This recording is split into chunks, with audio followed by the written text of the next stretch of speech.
En ce jour du vendredi 13 novembre, j'aimerais avoir une pensée, un hommage, pour un événement qui nous a absolument tous bouleversés il y a 5 ans. À ces gens qui se sont dit « Hey, j'ai réussi à avoir une place pour le match de France-Allemagne. Ça te dit de venir ?» Il y a mon groupe préféré qui passe, ça te dit de venir le voir, peut-être que tu pourrais aimer.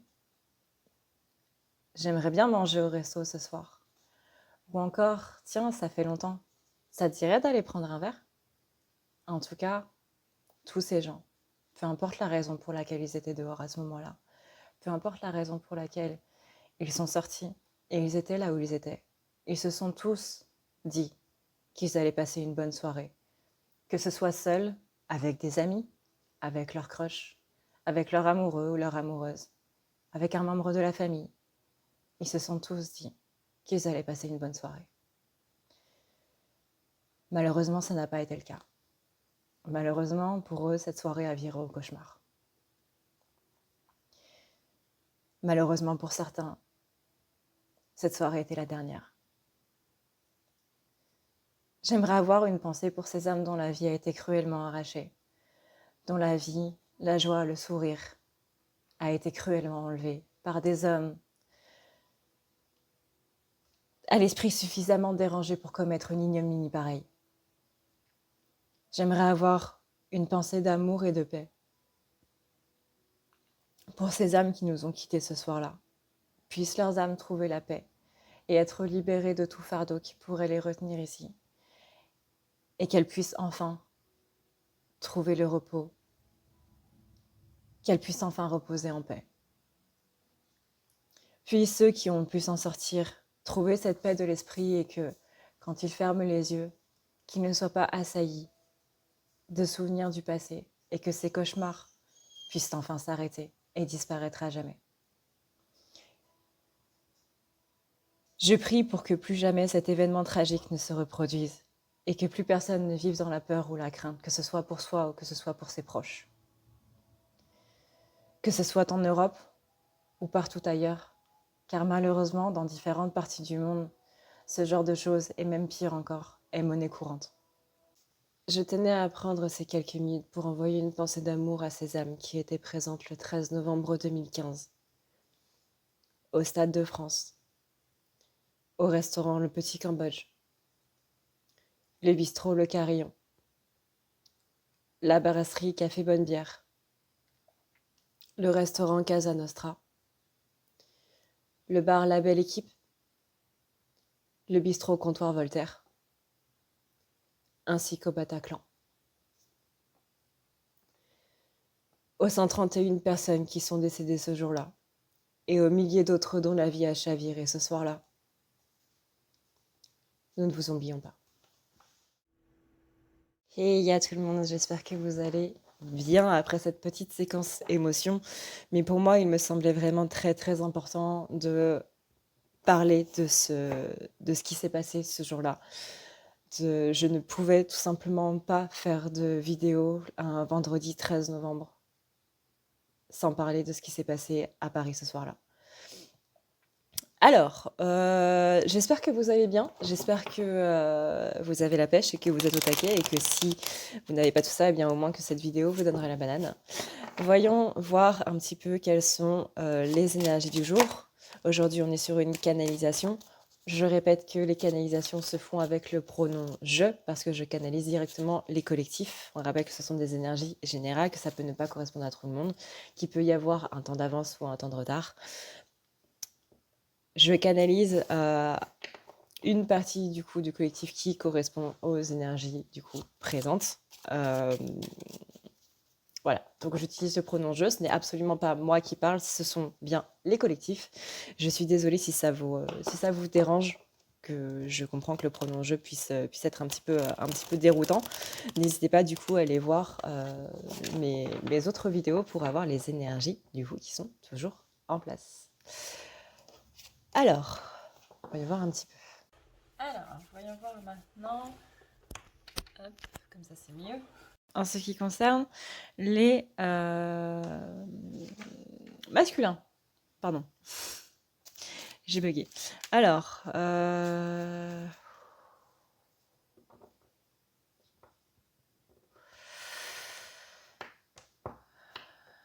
Je les sens un petit peu plus timides.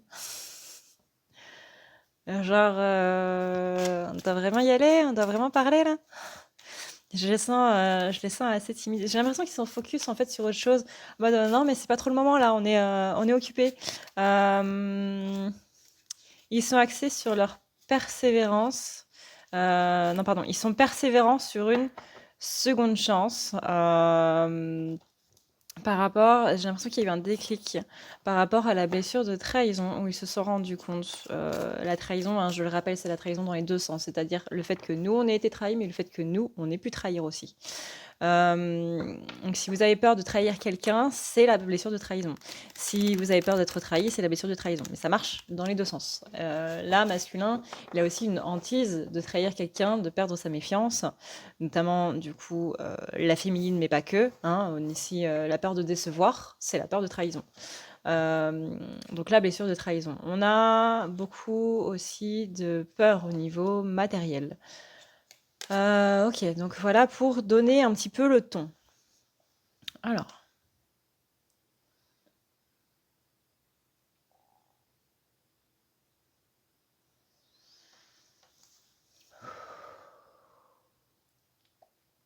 la plus grande leçon que j'essaie d'apprendre, c'est d'apprendre à me satisfaire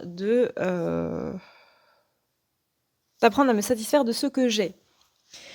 Je suis en train de travailler sur la confiance en moi. Je suis en train d'essayer de voir un petit peu toutes ces choses qui me manquent depuis trop longtemps.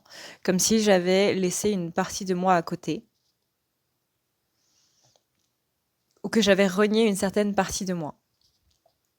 Je me pose beaucoup de questions sur ce que j'ai été.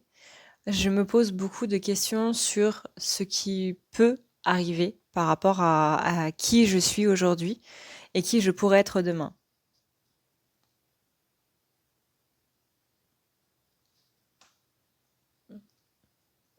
Je vois celui que j'ai été et je vois celui que je suis maintenant et je me rends compte que ce n'est pas spécialement la même personne et invariablement je me pose la question de savoir qui je serai dans quelques semaines, dans quelques mois, dans quelques années.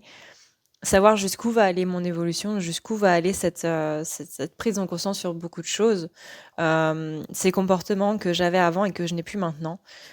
J'analyse qui je suis devenue, j'analyse qui j'ai été et j'essaye d'analyser qui je serai.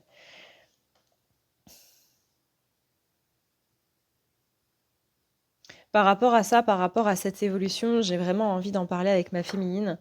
Euh, Là-dessus, petit aparté, ce que j'essaie du coup, parce que c'est exactement, pour l'instant, c'est exactement la même chose qu'il y avait chez les féminins. Je disais, féminine, laissez venir votre masculin. Ce n'est pas à vous d'entamer la discussion, c'est à lui de le faire. Et si lui ne le fait pas, c'est que cette discussion-là a lieu dans l'astral. Donc ne vous inquiétez pas, même s'il ne vient pas vous parler, parce qu'on a dit qu'il y allait y avoir une discussion, même s'il n'y en a pas une, c'est qu'elle a déjà eu lieu ou qu'elle va avoir lieu dans les plans éthériques, astro, enfin les plans invisibles en fait et que du coup, il n'y aura pas besoin d'avoir cette discussion dans la matière. Oui, on a besoin d'avoir des discussions dans la matière, mais le lien des flammes jumelles, c'est beaucoup dans l'énergétique et c'est pas spécialement dans la matière. Donc ne vous inquiétez pas s'il n'y a pas cette discussion en face à face, c'est qu'elle s'est déjà faite et que simplement ce qui s'est dit, que ce soit dans vos rêves ou que ce soit en télépathie ou autre, que vous vous en rendiez compte ou non, ça va forcément venir dans votre conscient à un moment. Donc ne vous inquiétez absolument pas pour ça, mais laissez venir le masculin parce que c'est lui qui doit entamer la discussion, ce n'est pas vous qui devez l'entamer, c'est lui qui doit le faire. Si vous le faites, vous allez être confronté du coup à son ego, à une agressivité, il ne va pas prendre ça de la bonne manière. Il faut vraiment que ce soit lui qui entame tout ça. Et encore une fois, s'il ne le fait pas dans la matière, c'est que ça s'est déjà passé au niveau énergétique, donc pas de souci là-dessus. On reprend.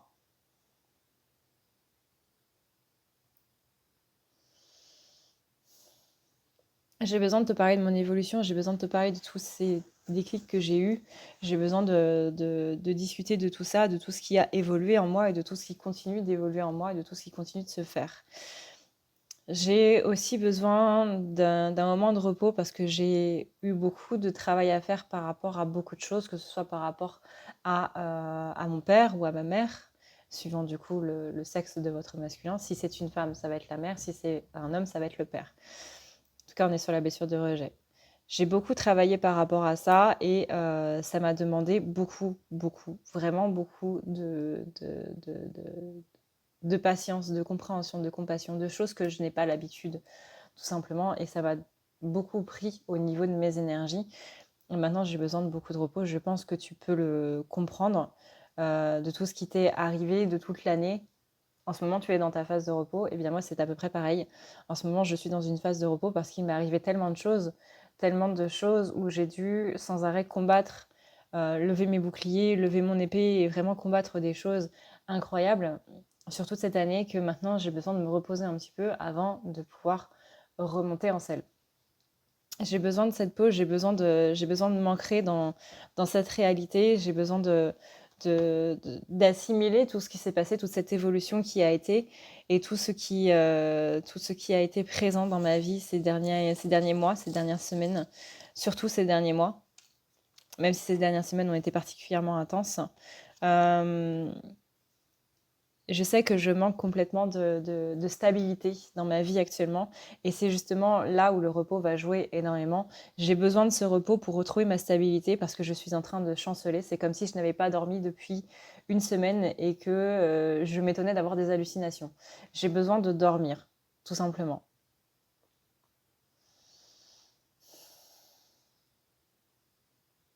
Ces derniers jours, je me suis rendu compte d'énormément de choses qui ne me convenaient pas. J'ai pu prendre position par rapport à d'autres. J'ai pu mettre des choses en place et je n'ai plus peur de parler de certaines choses dont j'avais peur de parler avant. Notamment pour certains masculins, ils arrivent beaucoup plus à parler de leur féminine, chose qu'ils ne faisaient pas avant. Il y a chez les masculins une envie de stabilité, comme on l'a vu, mais aussi d'honnêteté, de véracité, d'aller beaucoup plus vers cette vérité. La vérité, encore une fois, c'est la personne que l'on est vraiment. Sans masque, sans blessure, sans doute, sans peur, c'est la personne que l'on est sans tout ça, en fait. Parce que les doutes nous poussent à avoir de certaines actions, nous poussent à faire certaines choses. Les peurs, pareil. Les masques, bah, c'est justement le contraire de notre vérité intérieure. Étant donné que les masques, les blessures et autres vont nous pousser à avoir certains comportements. Je vous rappelle que vous avez du coup sur la chaîne des vidéos par rapport aux blessures de rejet et injustice et par rapport à la blessure d'abandon et de trahison pour justement montrer quel comportement ça donne. On voit justement avec tout ça que les blessures font vraiment partie intégrante de nos vies, qu'on s'en rende compte ou non, parce que ça nous donne certains comportements dont je parle du coup dans ces vidéos. Masculin, il est en train de se rendre compte que chacun de ses comportements, chacune de ses actions, de ses dires et autres ont été conditionnés par ces blessures-là, par justement ce qui s'est passé dans son passé et à quel point ça vient pourrir sa vie aujourd'hui. C'est une personne qui est complètement en train de se rendre compte, je me rends complètement compte de la trahison que j'ai mis en place, à quel point j'avais peur de la trahison moi et à quel point je l'ai mis en place du coup par, par schéma d'autodéfense. Ce principe d'autodéfense-là, du coup généré par ces blessures, ce que je redoutais d'avoir, en fait c'est moi qui l'ai fait. Et c'est là où je me rends compte de toute la perfidie de ces blessures et de toute la perfidie des traumatismes du passé.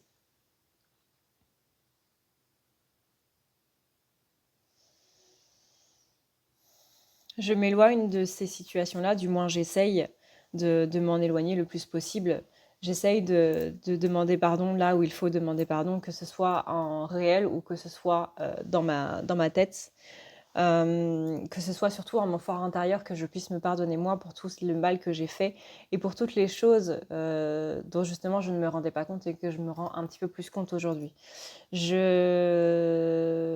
a une ouverture d'esprit au niveau du collectif masculin qui fait que les choses sont en train de se faire, les choses sont en train de se débloquer. Énormément de choses sont en train de se débloquer, notamment par rapport à tout ce qui va être peur financière, ils se rendent compte que tout ça a été orchestré par leurs parents. Par exemple, de ce que j'entends un petit garçon qui demande simplement à manger McDo ou s'il peut avoir un petit truc à la boulangerie ou quoi que ce soit, ou quelque chose d'un petit peu plus cher, peu importe, et qui se prend un non, on n'a pas d'argent, et que tout ça, ce non, on n'a pas d'argent, non, on peut pas t'acheter ça, ne pense pas qu'à toi.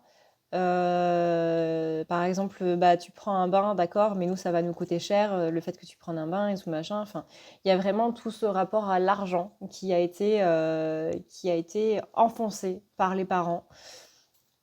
Et maintenant, masculin, ils me disent, je pouvais pas faire autrement en fait que d'avoir cette peur liée aux finances, d'avoir cette peur du manque parce que j'ai grandi dans la peur du manque et on me l'a reproché à chaque fois et c'est comme si c'était moi-même qui était responsable de ce manque d'argent. Parfois, mes parents me disaient regarde combien tu me coûtes, regarde combien ça me coûte. Euh, et moi, je l'entendais en c'est de ta faute. C'est de ta faute si on n'a pas d'argent. Et aujourd'hui, c'est quelque chose qui m'a vraiment profondément traumatisée et je tiens à avoir cette sécurité financière. Pour moi, c'est vraiment très important parce que ça me permet de ne pas être dans ces peurs du passé où on va manquer d'argent, où on va finir à la rue à cause de moi parce que je prends un bain. C'est un exemple, mais ça retrace bien la vie des masculins.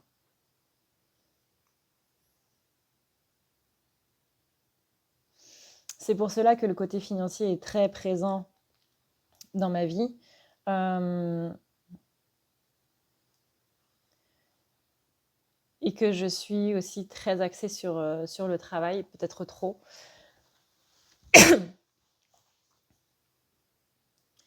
Je ne crois pas tout ce que je vois. Je suis vraiment dans une optique de réfléchir quand les gens me disent des choses, surtout avec les choses actuelles.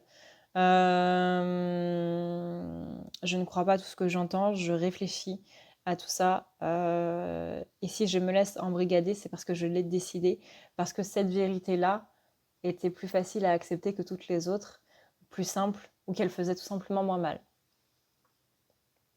par rapport à un petit peu tout ce qui se passe, pas spécialement par rapport aux conjonctures actuelles avec la Covid, mais aussi par rapport à ma vie personnelle. Euh, Au travail, dans ma famille ou autre, si j'accepte une vérité qui n'est pas bonne, c'est parce que pour moi, elle est plus facile à accepter et plus facile à assimiler, plus facile oui, plus facile que d'autres qui font beaucoup plus mal.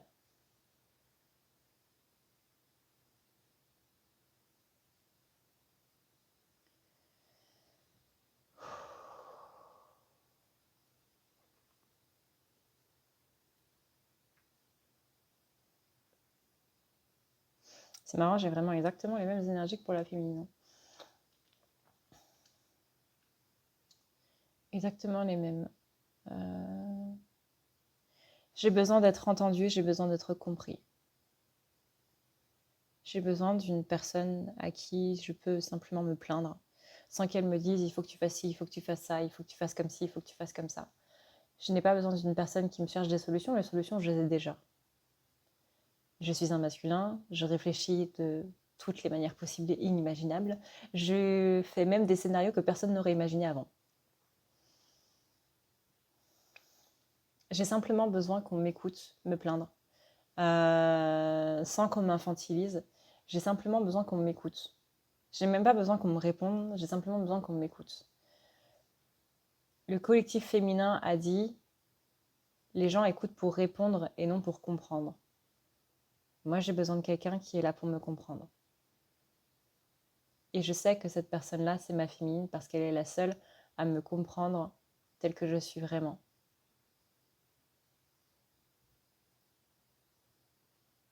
Parce qu'elle comprend. En un regard, elle comprend. Elle sait. Elle est celle qui comprend. Et je cherche autour de moi des gens qui comprennent de la même manière.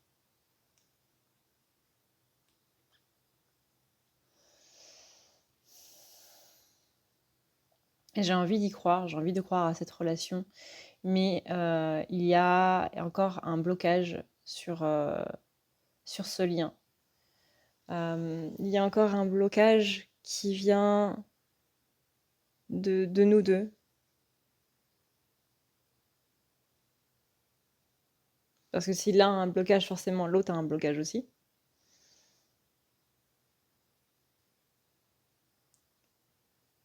Sinon, ce serait pas une relation miroir.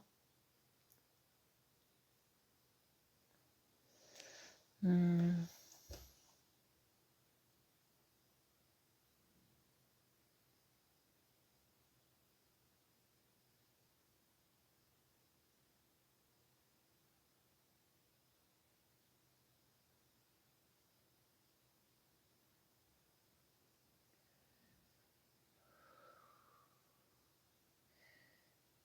Je sais que certaines féminines sont dans l'impatience et je suis désolée de te faire patienter si c'est le cas.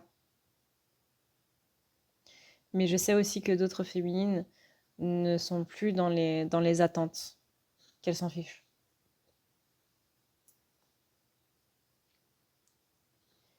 Et à elles aussi, à ce groupe de féminins-là aussi, on voudrait dire désolée de vous faire patienter. J'aimerais, moi aussi, que les choses se passent très rapidement. J'aimerais, moi aussi, pouvoir régler toutes ces choses de manière rapide parce que, crois-moi, que ce que je suis en train de vivre, j'aimerais que ça passe très, très, très vite. J'ai eu beaucoup de mauvaises nouvelles, beaucoup de choses qui ont réussi, beaucoup de choses aussi qui ont échoué. Ma vie dans la matière ici et maintenant est beaucoup liée à cette blessure de rejet que je suis toujours en train de régler. Et c'est aussi pour ça que j'ai besoin de repos, parce que j'ai besoin d'un petit peu de retrouver mes forces pour réattaquer tout ça. Néanmoins, là, il y a des choses au niveau professionnel depuis quelques jours qui sont en train de se débloquer. Euh, du moins, moi, j'ai une meilleure conscience de ce qui se passe au niveau du pro. Je garde la foi, ou du moins j'essaye, je ne m'arrête surtout pas, et je ne peux pas expliquer pour toi, je ne peux pas expliquer pourquoi, mais j'ai l'intime conviction que je vais dans la bonne direction.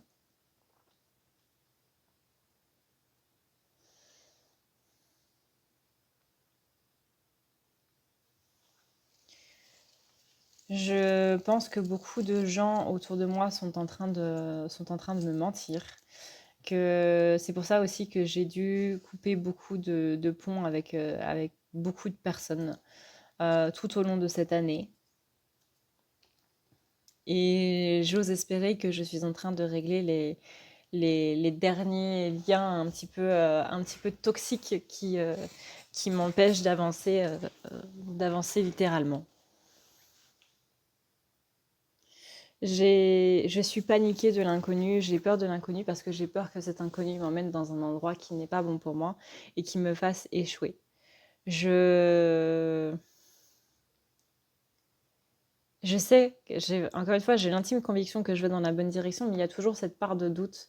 Tu sais, même quand tu sais que ce que tu fais est bien, même quand tu sais que ce que tu fais est bon, il y a toujours cette partie de toi qui va te demander si tu es sûr et certain que c'est bien le cas et qui va te mettre beaucoup de doutes et beaucoup de questions dans la tête. Eh bien, c'est un petit peu ce que je vis actuellement.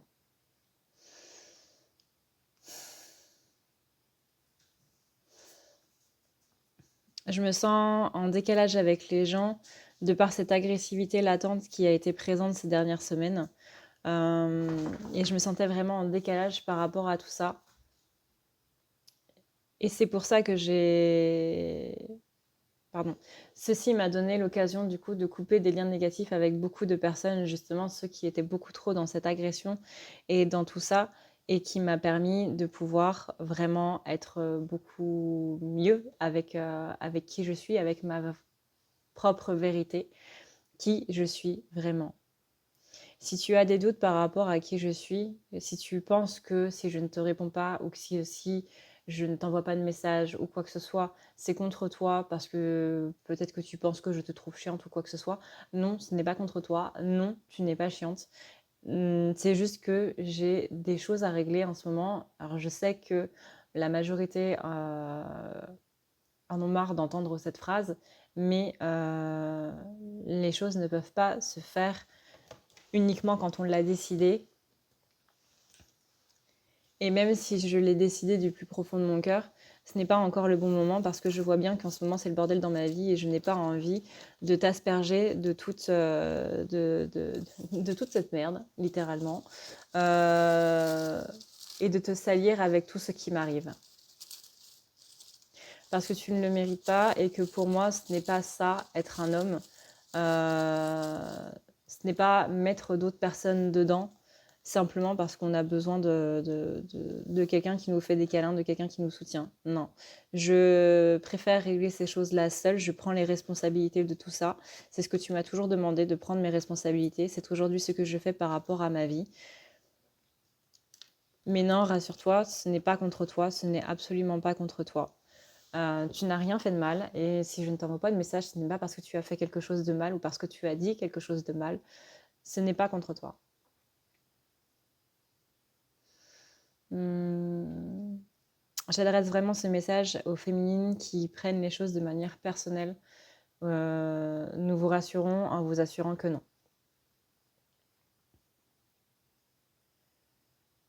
Je sais que tu te poses beaucoup de questions par rapport à ton parcours, par rapport à ce qui se passe, par rapport à nous, par rapport à toi personnellement. Tu vas dans la bonne direction.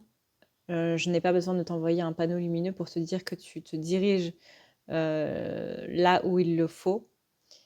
Juste que tu te poses un peu trop de questions en ce moment et que tu devrais poser un petit peu ton cerveau. Que ce soit par rapport aux peurs de l'argent, que ce soit par rapport aux peurs matérielles, que ce soit par rapport à notre relation dans la matière ou quoi que ce soit, tu te poses beaucoup trop de questions et peut-être que tu as un sentiment d'injustice parce que ben, il y en a qui arrivent, il y en a qui sont en couple depuis des années et que tout se passe bien et que tu te demandes pourquoi est-ce que ça ne se passe pas bien entre nous, etc. Tout ça, c'est ce sentiment d'injustice qui se ressort et c'est là ce que tu dois travailler si jamais tu me demandes de te pointer le doigt sur qu'est-ce que tu dois faire actuellement. Eh bien voilà, c'est ta blessure d'injustice que tu dois régler en premier lieu. Et si encore une fois, tu as l'impression que si je ne t'envoie pas de message, c'est de manière personnelle, c'est que c'est en même temps la blessure de rejet.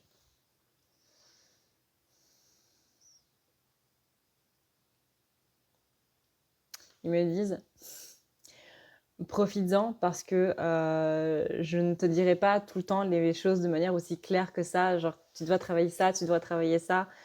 Profites-en parce que c'est vraiment exceptionnel que je te le dise aujourd'hui. Tiens, tu dois travailler ça.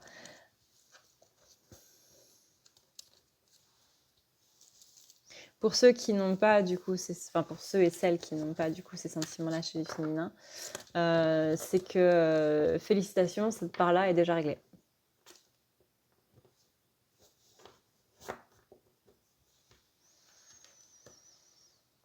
J'ai besoin de me reposer, j'ai besoin comme me détoxifier un petit peu de tout ça, d'arrêter d'être dans l'obsession, obsession de me poser sans arrêt des questions, obsession d'être dans une fatalité, de se dire que les choses vont forcément bifurquer, vont forcément merder à un moment donné, parce que je suis encore et toujours beaucoup dans ce sens-là. Donc il faut que j'arrête d'être parano. Plus qu'une obsession, c'est vraiment de la paranoïa. Je sais que je dois me demander pardon à moi-même pour les choses que j'ai faites, pour les choses que je n'ai pas aussi pas pu faire. Euh, j'ai peur de me plaindre. Tout à l'heure, je parlais d'avoir envie d'être écoutée, mais j'ai peur de me plaindre parce que j'ai peur que les gens me prennent pour une énorme victime, alors que ce n'est pas le cas. J'ai juste besoin de sortir moi aussi ce que j'ai à sortir. Encore une fois, sans que quelqu'un essaie de me trouver des solutions ou autres, parce que les solutions, je les ai déjà. J'ai juste besoin voilà, de râler, simplement. Tout le monde râle. Et moi, je ne m'autorise pas à le faire parce que j'ai peur que les gens me jugent et qu'ils me prennent pour une victime, pour une personne faible. Alors que toute ma vie, j'ai essayé de rester fort, que ce soit pour moi, que ce soit pour ma famille, que ce soit pour une personne un petit peu plus faible qui était autour de moi, où j'ai dû être un roc pour cette personne-là. De toute ma vie, j'ai toujours été fort et là, simplement, j'aimerais juste abaisser les barrières et pouvoir râler moi aussi, pouvoir me plaindre moi aussi, sans que quelqu'un me dise que je ne suis pas fort ou que je suis une victime ou quoi que ce soit. Et j'ai peur, j'ai vraiment très peur que ça se passe comme ça. C'est pour ça que je ne dis rien.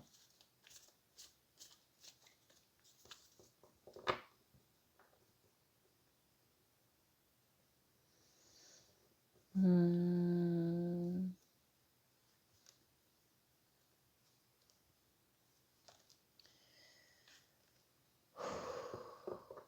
Ok, je regarde s'il y a un autre message.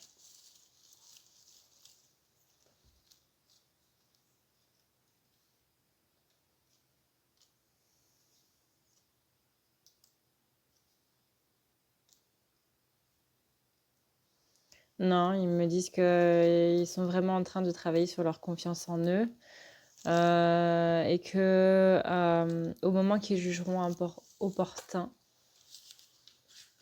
du coup, ils parleront de choses que justement ils n'arrivent pas à parler, justement de choses qui les saoulent, de choses qui les gavent, etc.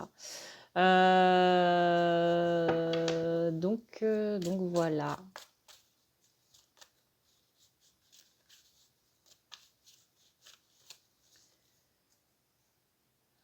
Oui, j'essaie vraiment d'écouter leur intuition. Ok. Bon, et bien voilà du coup pour la vidéo des masculins et je vous laisse avec la outro. Voilà, cette vidéo est maintenant terminée. J'espère qu'elle vous a plu. J'espère qu'elle vous aura permis d'y voir un petit peu plus clair. Encore une fois, une pensée à toutes ces personnes dont la vie a chaviré, que ce soit des proches qui étaient présents à Paris le 13 novembre 2015 et dont la vie a aussi basculé en même temps que ceux qui étaient présents là-bas. Pour ceux qui sont décédés, pour ceux qui ont survécu, entre guillemets, et qui aujourd'hui vivent quand même des moments à cause de ce traumatisme qui sont assez douloureux et qui ont toujours des cauchemars par rapport à ça. Vraiment une pensée d'amour, une pensée de paix à toutes ces personnes, où que vous soyez. J'espère vraiment que vous arriverez à trouver la paix de l'esprit et que vous pourrez simplement aller mieux par rapport à ça. Encore une fois, pour moi, il était impossible de faire une vidéo le 13 novembre sans parler de ça. C'était impossible. Sur ce, eh bien, j'espère quand même que cette vidéo vous a plu. N'hésitez pas à regarder du coup les vidéos que je vous ai conseillées en barre d'infos, si je vous ai conseillé des vidéos du coup dans la vidéo. Et puis voilà, je vous dis à plus tard. Merci d'avoir regardé cette vidéo. Merci pour tout votre soutien encore une fois. Je vous fais d'énormes bisous et je vous dis ciao ciao. Prenez soin de vous, c'est le plus important.